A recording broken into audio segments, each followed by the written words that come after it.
Čaute lidi, já jsem Snoop35 a vítám vás u prvního dílu z unboxingu.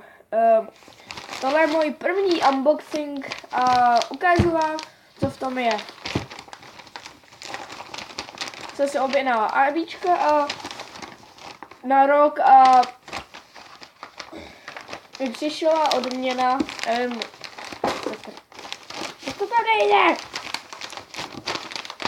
Tak. Jsou moje ABčka. Tady máme nějaký zázraky. Nějaký super hrdiny, nevím. Nevím vůbec, co jsem to dostal. Nějaký jihlavou dno. Co? Dolů jihlavou. No, o to se teď zajímat nebudem. A pak jsem tady ještě něco dostal, nějaký, nevím, že pak rozbalíme. Zase zázraky.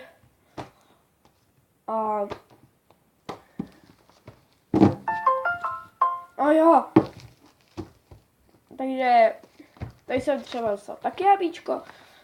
Za jsem si objednal. A teď vám ukážu, aby... Jo. Vám ukážu. Tady máme první ABčko, teda první věc. Zázrak. To si otevřem. Chcem mít zázraky, nevím, co to je za hrdinu, ale určitě se to dozvím a pak vám to řeknu. Zázrak. Tady zase zázrak. Teď se podíváme na to. Na to černé.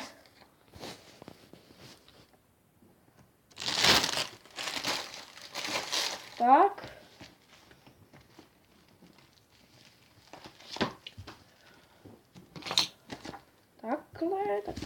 Takhle. No to ani dělat nemusím.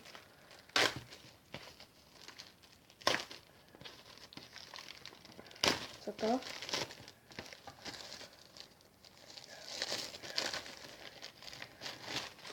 No a další zázraky.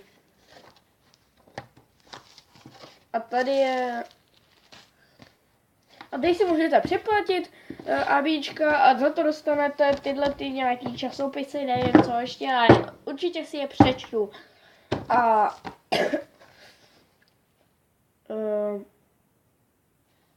co bych vám ještě k tomu řekl? Mám hodně zázraků. A já vám ještě spočítám, kolik mám těch zázraků. Vidíte, bych vám nelhal, tak jsou tady ještě komiksy. Takže 1, 2, 3, 4, 5, 6, 7, 8, 9, 10, 11, 12 vydání mám. Ono je samozřejmě ještě víc. Je tady 13, 14, 15, 16, 17, 18, 19, 20. Tak. No. Tak vám tady ještě ukážu to ABčko. A to by bylo všechno. Tady se vás zase uvidím ve druhém